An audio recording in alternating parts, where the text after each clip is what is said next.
जिस रात राधा ने अपनी चूड़ियां उतारी, घर बिल्कुल शांत था, लेकिन उसके भीतर हजारों चीखें लगातार जन्म ले रही थी। सिर्फ 23 वर्ष की उम्र में वह विधवा कहलाने लगी और समाज ने उसके जीवन का फैसला उसी दिन कर दिया। आंगन में बैठी सास उसके हाथों से चूड़ियां उतार रही थी। हर टूटी चूड़ी के साथ राधा का कोई सपना टूटता। उसकी आंखों में आंसू थे, लेकिन होठ बिल्कुल शांत थे, क्योंकि उसे रोने की भी अनुमति अब नहीं मिली थी। सास ने उसके माथे से सिंदूर पोंछते हुए कहा, अब इन रंगों से तुम्हारा कोई संबंध नहीं बचा। राधा ने सर झुका लिया, मगर मन भीतर से कांप उठा। उसे याद आया, मोहन ने विवाह के समय कहा था, राधा तुम्हारी मुस्कान कभी मेरे कारण कम नहीं होगी। आज वही मुस्कान उससे हमेशा के लिए छीन ली गई थी। मोहन को गए अभी 7 दिन ही हुए थे। 7 दिन पहले राधा उसके साथ सपने बुन रही थी और आज वही सपने घर के कोने में पड़े थे, जैसे किसी ने उन्हें उठाकर धूल में फेंक दिया हो। मोहन बहुत साधारण परिवार का सीधा साधा युवक था। वह पास की एक छोटी सी दुकान में काम करता था। उसकी कमाई कम थी, लेकिन उसके सपने बहुत बड़े थे। वह राधा को हमेशा सम्मान से देखता। उनकी शादी को केवल 1.5 वर्ष हुए थे। इस छोटे समय में राधा ने सब कुछ पा लिया था। उसे महंगे आभूषण नहीं, मोहन का साथ प्यारा था। मोहन भी उसकी छोटी खुशियों को बहुत ध्यान से समझता था। राधा जब मायके से पहली बार विदा होकर आई थी, तब वह डरते हुए आंगन में खड़ी रही थी। मोहन ने धीरे से उसका हाथ पकड़कर कहा था, तुम यहाँ बहू नहीं, इस घर की अपनी बेटी हो। उस एक वाक्य ने राधा का डर मिटा दिया था। उसे लगा था शायद विवाह सच में सुंदर होता है। शायद 2 लोग मिलकर कठिन जीवन आसान कर सकते हैं। शायद उसका घर भी प्रेम से भरा रह सकता है, लेकिन किस्मत को शायद उसकी खुशी मंजूर नहीं थी। कुछ ही महीनों बाद मोहन की दुनिया बदलने लगी। उसकी दुकान बंद हो गई और आमदनी बिल्कुल रुक गई। घर का खर्च अब राधा की बचत से चलता था। राधा ने कभी मोहन को उसकी गरीबी नहीं जताई। वह घर में सिलाई करके कुछ पैसे कमाने लगी। मोहन देर रात तक काम ढूंढ कर वापस लौटता था। दोनों थके होते, फिर भी साथ बैठकर खाना खाते। एक रात मोहन बहुत उदास होकर घर आया। राधा ने उसके चेहरे पर चिंता साफ पढ़ ली। क्या हुआ, आज इतने परेशान क्यों दिखाई दे रहे हो? मोहन ने कुछ देर चुप रहकर राधा को देखा। फिर उसने जेब से एक छोटी कागज की पर्ची निकाली। उस पर उसने कुछ खर्चों का हिसाब लिख रखा था। राधा समझ गई कि घर की स्थिति बहुत खराब थी। मोहन ने धीमी आवाज में उससे कहा, राधा तुम्हारे गहने बेचने की जरूरत शायद पड़ सकती है। राधा ने बिना कुछ पूछे अपने कानों के झुमके उतार दिए। फिर उसने उन्हें मोहन की हथेली पर रख दिया। मोहन की आंखों में अचानक पानी भर आया। तुमने एक बार भी नहीं पूछा कितने चाहिए? राधा हल्की मुस्कान के साथ बोली, तुम मेरे हो, फिर तुम्हारी ज़रूरत अलग कैसे हो सकती है? मोहन ने उसके हाथों को अपने माथे से लगा लिया। उस रात दोनों बहुत देर तक एक दूसरे के पास बैठे रहे। उनके पास धन नहीं था, मगर विश्वास बहुत था। उन्हें लगता था शायद साथ रहे तो सब सह लेंगे। घर की हालत देखकर राधा ने स्वयं अपना हार निकाला। वह हार उसकी मां ने विवाह के समय दिया था। मोहन ने हार देखकर तुरंत मना कर दिया, राधा यह तुम्हारी मां की आखिरी निशानी है। राधा ने मुस्कुराकर उत्तर दिया, निशानी चीज़ों में नहीं, मां की दुआओं में रहती है। मोहन ने बहुत रोकने की कोशिश की, मगर राधा नहीं मानी। उसने हार बेचकर कविता के विवाह में सहायता कर दी। उस दिन मोहन ने उसे बहुत देर तक देखा। उसकी आंखों में प्रेम के साथ गर्व भी था। विवाह के बाद मोहन ने राधा से वादा किया, एक दिन तुम्हें फिर वही हार बनवा कर दूंगा। राधा हंसकर बोली, मुझे हार नहीं चाहिए, बस तुम्हारा हाथ चाहिए। मोहन ने उसका हाथ पकड़कर कहा, यह हाथ आखिरी सांस तक तुम्हारे साथ रहेगा। राधा ने उस वचन को अपने मन में रख लिया। उसे क्या पता था वही वचन अधूरा रह जाएगा। कुछ ही समय बाद मोहन अचानक घर लौटना बंद हो गया। वह देर रात आता और बहुत चुप रहता। राधा पूछती तो वह बात बदल देता। धीरे धीरे उसके व्यवहार में अनजानी दूरी आने लगी। राधा को लगा शायद पैसों की चिंता होगी। उसने कभी उसके मन पर सवालों का बोझ नहीं डाला, लेकिन एक दिन उसने मोहन की जेब में पर्ची देखी। उस पर्ची पर किसी स्त्री का नाम लिखा था। नाम था नंदिनी। राधा का दिल अचानक जोर से धड़कने लगा। उसने पर्ची को फिर देखा और चुपचाप रख दिया। उस रात उसने मोहन से कुछ नहीं पूछा, लेकिन उसके भीतर पहली बार अविश्वास ने जन्म लिया। अगली सुबह मोहन स्वयं उसके सामने बैठ गया। उसके चेहरे पर ऐसी घबराहट थी जो राधा समझ नहीं पाई। राधा, मुझे तुमसे एक ज़रूरी बात कहनी है। राधा उसकी ओर देखते हुए कहा, कहो मोहन, तुम्हारे मन में जो है कह दो। मोहन कुछ क्षण चुप रहा, फिर बोला, मैंने तुम्हें बहुत दुख दिया है। राधा के चेहरे का रंग अचानक फीका पड़ गया। उसने कांपती आवाज़ में पूछा, क्या तुम्हारे जीवन में कोई और है?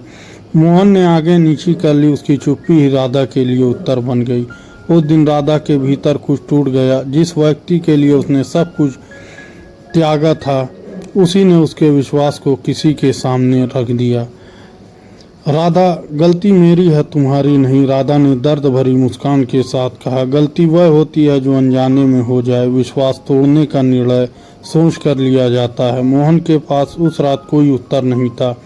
राधा ने उसे घर जाने को नहीं कहा, उसने केवल अपने कमरे का दरवाज़ा बंद कर लिया। उस रात उसने पहली बार अपने विवाह पर रोया। सुबह मोहन उसके सामने एक कागज रख गया।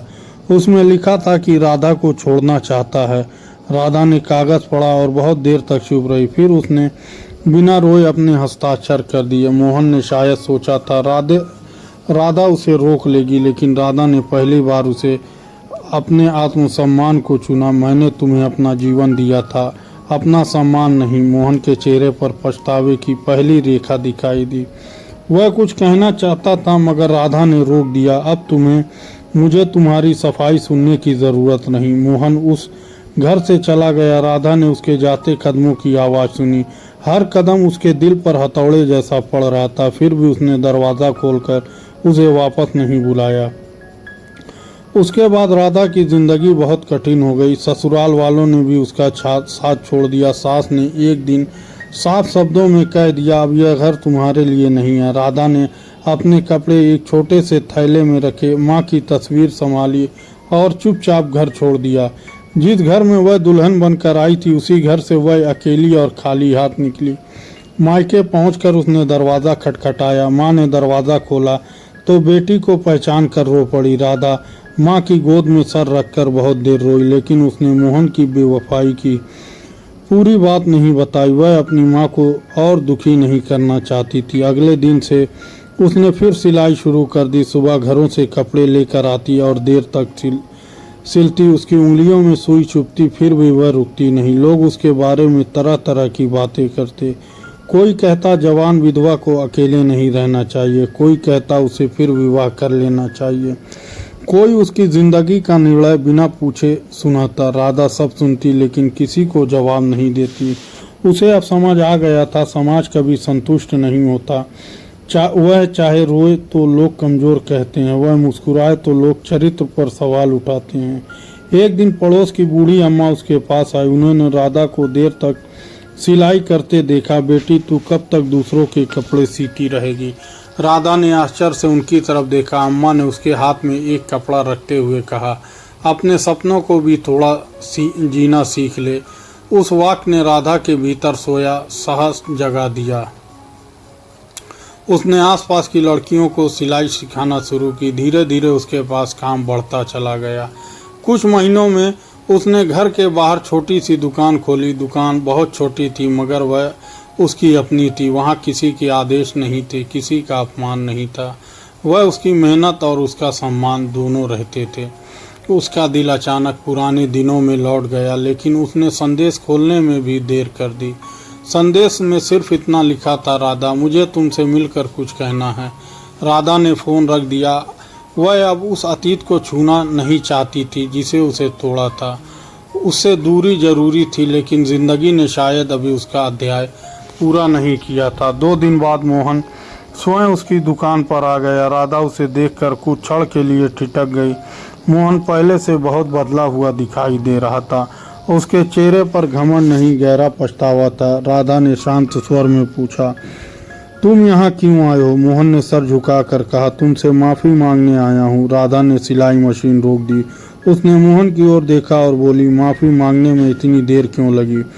मोहन की आंखें भर आई, क्योंकि मुझे लगा था तुम्हें छोड़कर खुश रहूँगा, लेकिन तुम्हारे जाने के बाद समझ आया मैंने क्या खोया। राधा चुप रही।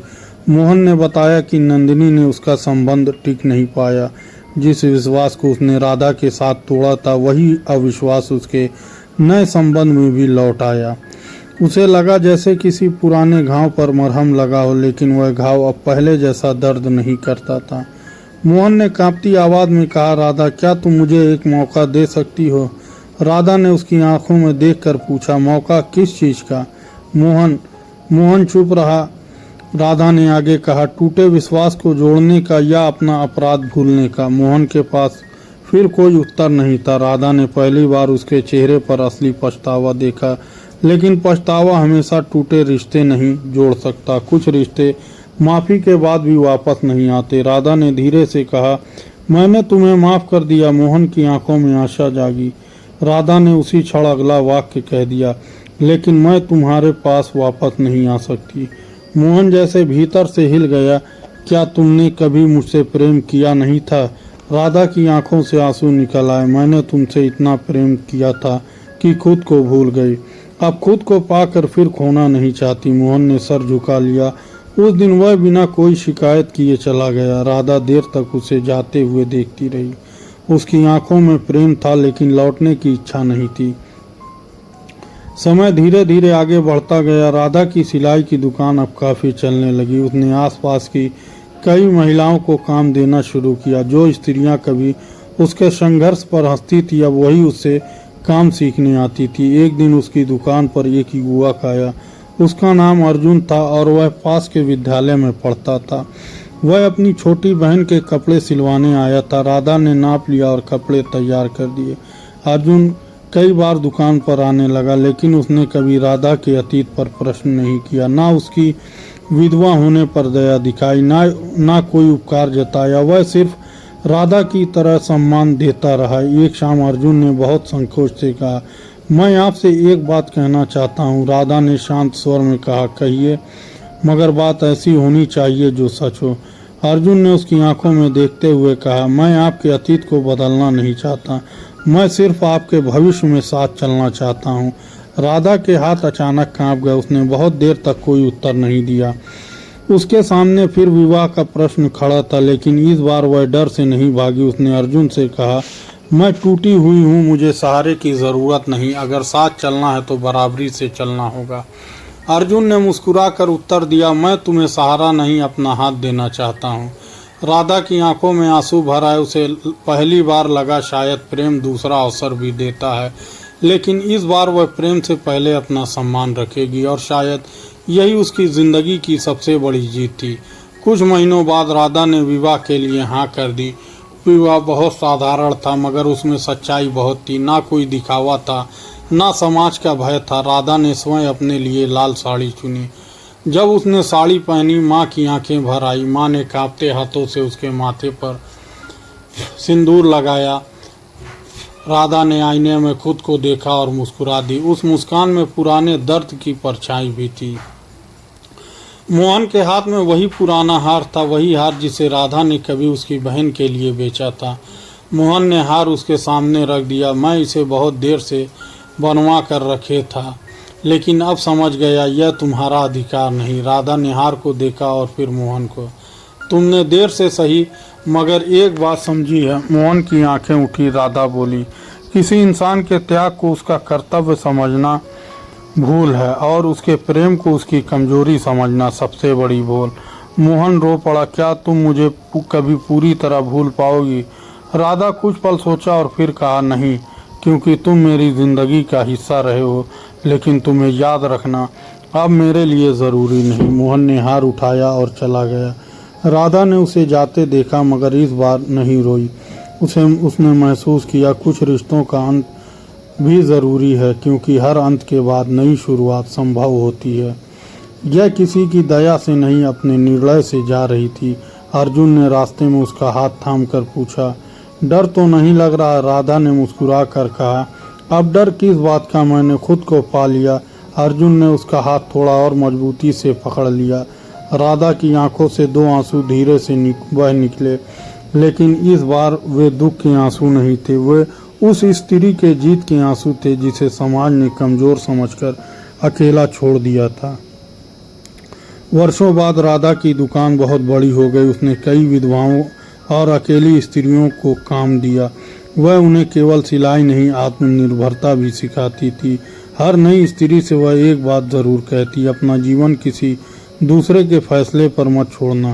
प्रेम करो मगर अपने सम्मान की कीमत पर नहीं। एक दिन दुकान में एक युवती रोती आई। उसका पति उसे छोड़कर किसी और के साथ चला गया था। वह खुद को दोष दे रही थी और टूट चुकी थी। राधा ने उसका हाथ पकड़कर धीरे से कहा, जिसने तुम्हें छोड़ा उसने तुम्हारी कीमत तय नहीं की। तुम्हारी कीमत तुम्हारे भीतर है, उसके व्यवहार में नहीं। युवती ने आंसू पोंछकर राधा की ओर देखकर उसे शायद पहली बार उम्मीद की कोई किरण दिखाई दी। राधा खिड़की के पास जाकर बाहर देखने लगी। सड़क पर लोग अपने अपने जीवन में व्यस्त थे। किसी को उसके पुराने दर्द की जानकारी नहीं थी, किसी को यह भी नहीं पता था कि मुस्कुराती हुई इस स्त्री ने कितना कुछ सहा है। उसने आंखें बंद की और गहरी सांस ली। अब उसके भीतर किसी के लिए शिकायत नहीं थी, ना मोहन के लिए, ना समाज के लिए, ना अपनी किस्मत के लिए, क्योंकि उसने जीवन की सबसे कठिन सच्चाई समझ ली थी।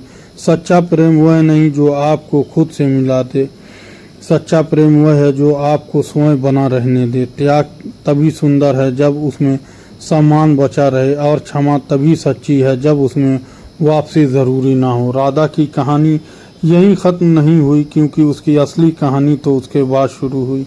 जिस स्त्री को कभी विधवा कहकर सीमित कर दिया गया था, वही अब अनेक स्त्रियों की उम्मीद बन चुकी थी। उसने समाज से बदला नहीं लिया, खुद को बदल लिया।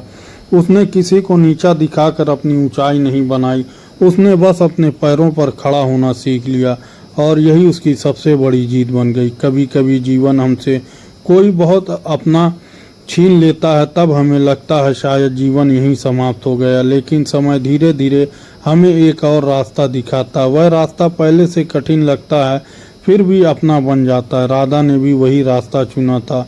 उसने प्रेम खोया, विश्वास खोया, घर खोया, लेकिन अंत में उसने सबसे ज़रूरी चीज़ पाली।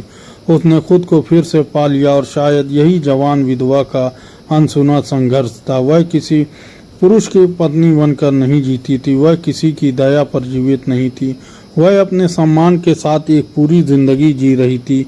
कभी किसी के जाने से अपनी कीमत मत खोना, क्योंकि रिश्ते टूट सकते हैं मगर